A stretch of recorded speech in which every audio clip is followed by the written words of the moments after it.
Es noticia el gobierno de Colombia que no logró los votos suficientes para sacar adelante una reforma constitucional con la cual se pretendía excluir de cualquier beneficio de la justicia transicional los delitos sexuales contra menores de edad.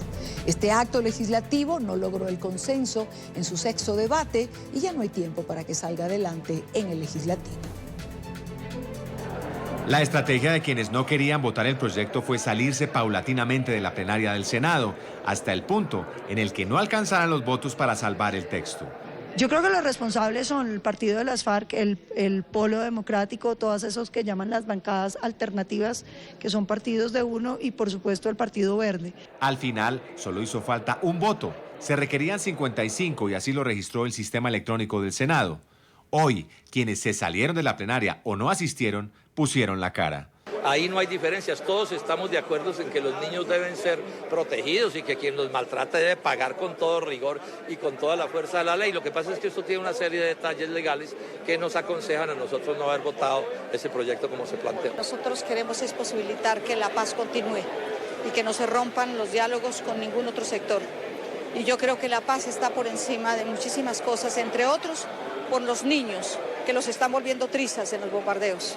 El senador del Partido Liberal, Guillermo García, aseguró que el texto del proyecto no se ajustaba a lo solicitado por su colectividad y que por eso se retiró del recinto, aunque algunos de sus copartidarios sí lo votaron. Pero el mensaje era más para el país, para los colombianos, pero sobre todo para los desmovilizados, a los cuales había que mandarles un mensaje claro de que no se van a cambiar las reglas de juego. Las sesiones del Congreso terminan oficialmente el 16 de diciembre, pero ya no hay tiempo para tramitar este proyecto que requiere de una votación especial para su aprobación definitiva.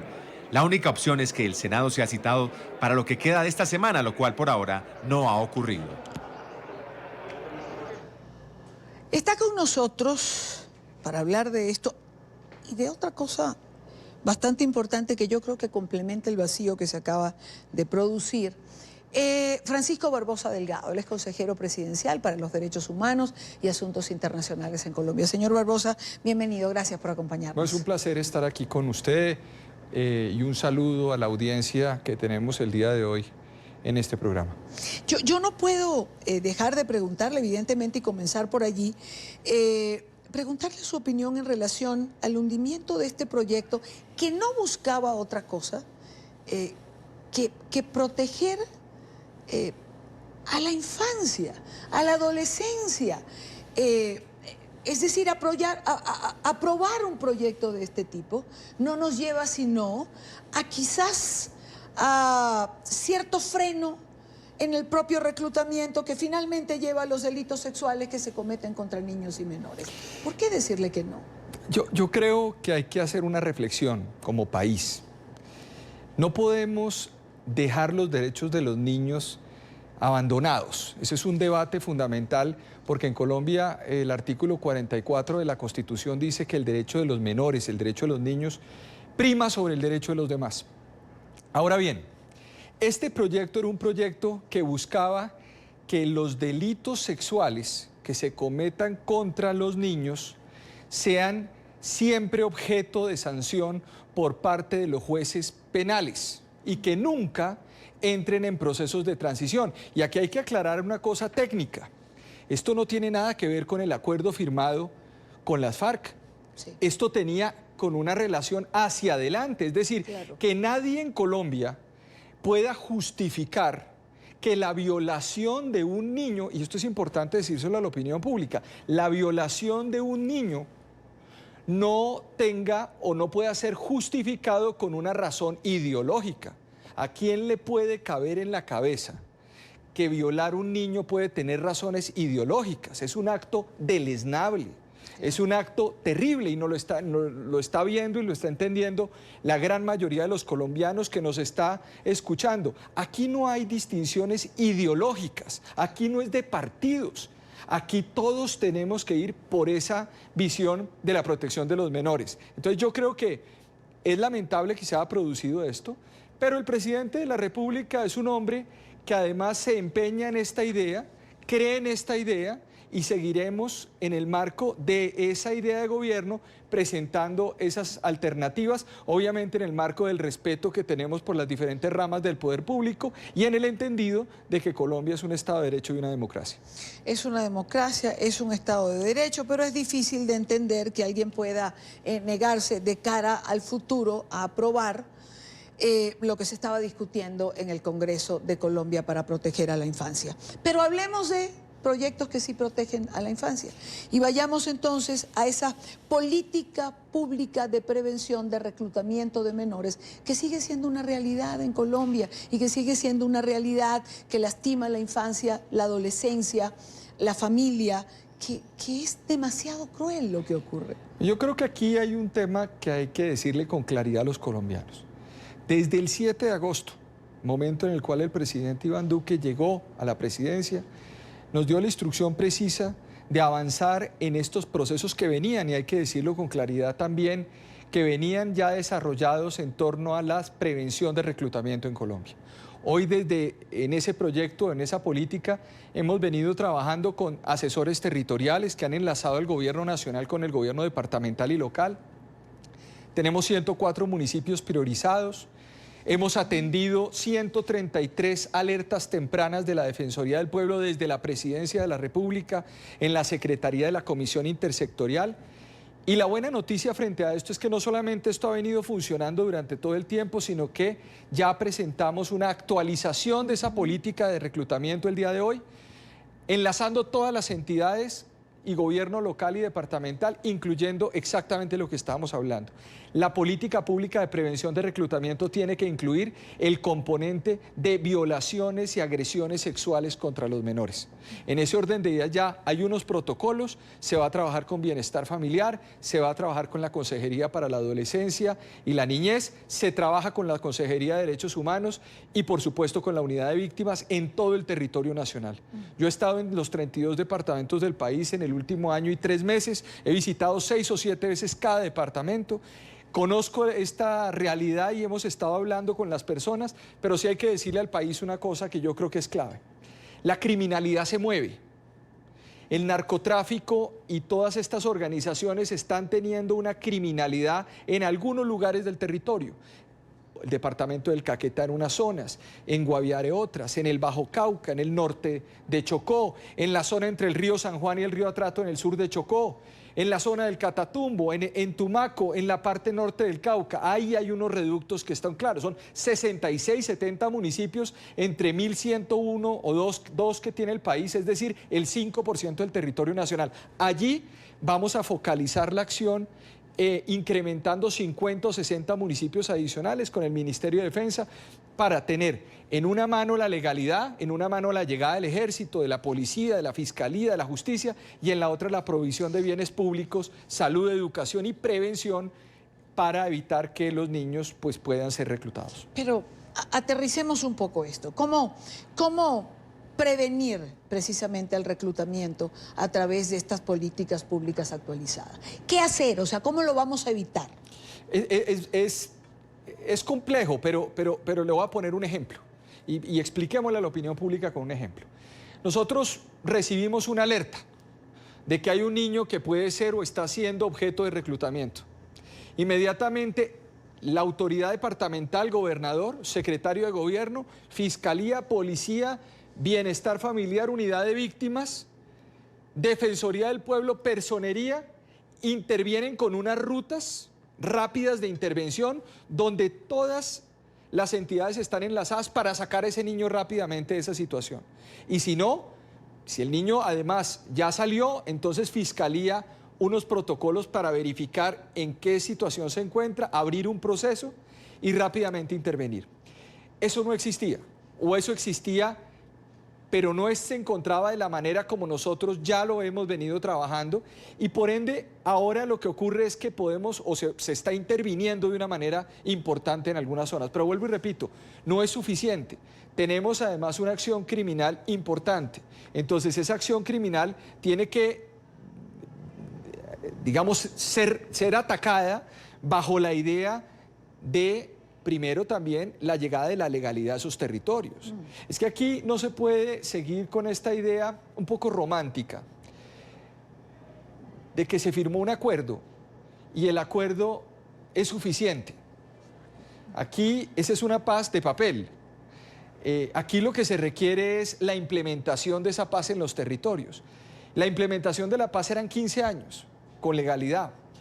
Y vamos año y 3 meses. En año y 3 meses de implementación, liderado además por el consejero presidencial Emilio Archila, pasamos de 0 inversión en zonas PEDET a 500.000 millones de inversión. Pasamos de 2 planes de ordenamiento para esos territorios a todos los planes formulados. Tenemos una serie de zonas futuro también donde hoy ya hay legalidad y hemos bajado, por ejemplo, Tumaco, que era un asunto que era propio de discusiones hace un par de años. Recordemos con Guacho, recordemos con el caso de las personas que operaban en la Oliver Silisterra ya. Pasamos de 160 muertos por cada 100.000 habitantes a 53 muertos por cada 100.000 habitantes.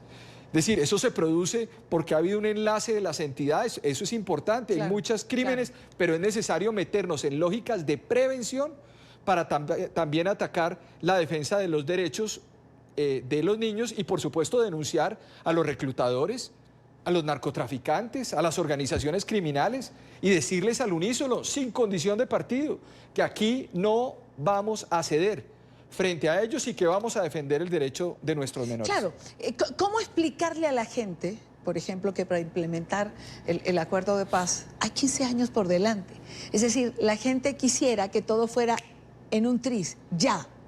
Pues mire, yo creo que eso es la implementación, usted me habla y me habla de la inversión. Con inversión, por ejemplo, podemos darle mejor vida a los menores. Pueden ir a la escuela, pueden tener condiciones de trabajo para que no lleguen los grupos irregulares, les ofrezcan dinero y se los llevan. Pero todo esto necesita un trabajo mancomunado del que usted me está hablando. Pero ¿cómo decirle a la gente que esto tiene un tiempo necesario? Mire, yo vuelvo y digo que hay una idea romántica alrededor de los conceptos como la paz. Los conceptos como la paz es un concepto abstracto. Es un concepto donde la gente pues, que está en su barrio o en su confort cree que la paz es estar bien en su barrio, en la ciudad. Es una persona que se levanta, compra un periódico en Chapinero Alto en Bogotá o en el Poblado, se va al Carulla del Poblado, se va a cualquier lugar, lee el periódico y dice, yo estoy en paz. Pero yo creo que aquí hay que entender una cosa, esos barrios no son el país. El país es mucho más complejo. Uno tiene que entender que hay unas dinámicas en Guainía, en Guaviare, en Arauca, en Iniri, en todo Colombia. Y cada una tiene unas dinámicas sociales, unas dinámicas de paz, unas dinámicas de violencia, y cada una debe ser tratada de alguna manera. ¿Qué hicimos? Cuando llegamos dijimos, aquí lo que hay que hacer es un trabajo en el territorio de forma permanente. El presidente de la República ha tenido esa obsesión de decir, hombre, yo no quiero que ustedes estén en los escritorios, en los lugares además sociales donde normalmente los políticos se encuentran. Yo quiero que ustedes se metan en el corazón de este país, piensen en el servicio público, sírvanle a la gente, no que la gente les sirva, y vuélquense completamente hacia los territorios. Allí, en los territorios, es donde hemos verificado esto. Claro, las condiciones son difíciles en algunos lugares del país y por eso las labores de prevención, que a veces son difíciles de verificar, llevan a que normalmente el Estado no se articulaba. El Estado no se articula, es decir, nadie sabía qué pasaba en la gobernación del Huila, claro, frente a lo que pasa en el Palacio de Nariño o en el Ministerio del Interior, claro, en un caso de un niño que va a ser secuestrado en el municipio, o se lo van a llevar en el municipio de Algeciras, Huila. Entonces, claro, inmediatamente hoy estamos articulados. Sin articulación no puede haber una respuesta, claro, nacional. ¿De qué cifras hablamos, consejero, cuando hablamos de reclutamiento? Mire, estamos hablando, para ponerle un caso concreto, en el último año hemos recuperado 170 niños por parte de la fuerza pública y están en rutas de protección en el ICBF, sumando hoy 240, 250 niños protegidos que han salido de esa pesadilla en los últimos 2 años. Esta es una circunstancia que estamos hablando que del año 99 puede haber 7.000 personas, 7.000 niños involucrados dentro de todo esto. Entonces, esto no es un asunto de hoy, esto es un asunto que hay que seguir denunciando. Las disidencias se están fortaleciendo en algunas de esas zonas. ¿Cómo se fortalecen? Y yo quisiera rescatar lo siguiente. En el último año, 2019, la fuerza pública ha recuperado decomisado más de 20.000 armas. 20.000 armas además de alta tecnología, fusiles. Encontraron una M60 en el lugar, por ejemplo, una ametralladora M60 con una capacidad de impacto enorme en el lugar donde estaba alias El Cucho de las disidencias FARC. Y esas armas, 20.000, casi triplica el número de armas que entregó las FARC a Naciones Unidas en el año 2017. Quiero decir que solamente la confiscación. Estoy hablando de que no sé cuál será la tasa de éxito en esa confiscación o decomiso de armas. El 20%, el 25%, el 30%, el 5%, no sabemos. 20.000, 3 veces lo que entregaron las FARC a Naciones Unidas, en donde todo un país dijo se acabó la guerra. Yo lo que estoy diciendo es, pongámosle un poquitico de sentido común a todas estas discusiones. Todos los procesos y este proceso de paz con legalidad en el cual el presidente está muy empeñado en que funcione la reincorporación, tiene unas circunstancias que se están presentando y que es necesario atacar y enfrentar en todos los territorios del país. Porque de no hacerlo, la paz se queda en ese papel que usted mencionaba al comienzo. Como ha sido históricamente. Es que aquí la historia tiene que servirnos para muchas cosas. La historia tiene que servirnos. Aquí hubo un proceso, el proceso de paz, por ejemplo, del presidente Alberto Lleras, 1959, incorporó a Marulanda en aquel proceso y Marulanda terminó después fundando las FARC. El proceso de paz del presidente Betancur, proceso en el acuerdo de la Uribe en el 84, después en el 86 que recogió el presidente Virgilio Barco, después la constituyente, después hizo el proceso del presidente Tlaxcala en Caracas, que fracasó, Tlaxcala en México y Caracas fracasaron, luego nos fuimos para el Caguán y luego terminamos en el proceso de La Habana, pero todo eso tiene que ser visto sobre una óptica realista y no idealista. Una cosa es sentarse al frente de un escritorio y leer textos y otra cosa es verle los ojos a cada colombiano cuando estamos recorriendo los territorios. Consejero, muchísimas gracias por estar aquí. Muchas gracias a esta invitación, un saludo a toda la audiencia y ahí seguimos construyendo país.